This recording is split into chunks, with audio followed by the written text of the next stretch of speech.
Jessica, we understand the people of Guam are preparing for this missile threat from Pyongyang.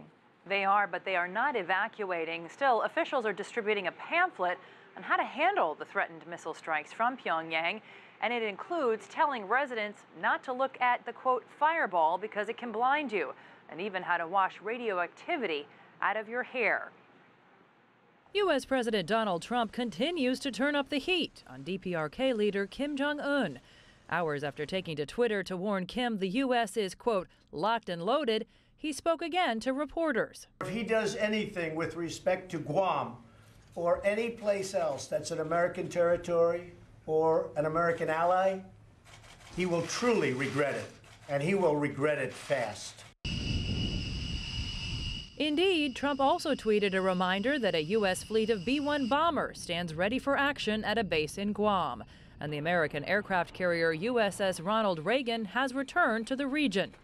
For its part, Pyongyang is revealing few military movements but dialing up its rhetoric, accusing Trump of bringing the peninsula to the brink of nuclear war.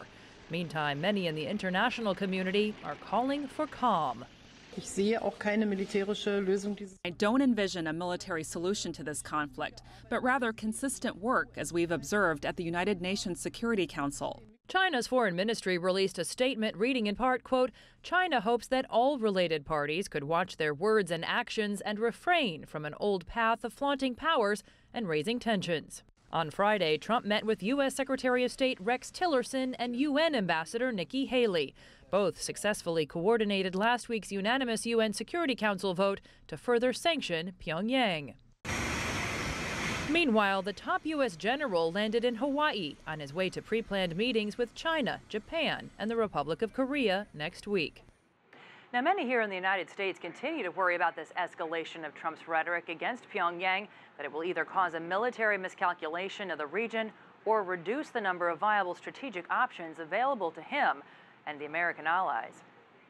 So, Jessica, now there are also these reports about a back channel between Washington and Pyongyang. What more do we know about that? Well, we did know that such a channel existed in an effort to free that American college student, you remember, Otto Warmbier, back in June.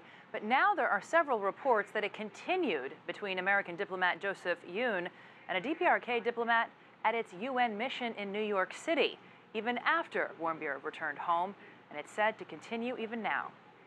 It could also well turn out to be the only way the two countries may be able to navigate around their leaders' bellicose statements, because remember, there are no official diplomatic relations between the DPRK and the United States. Susan? Jessica Stone in the newsroom, thank you.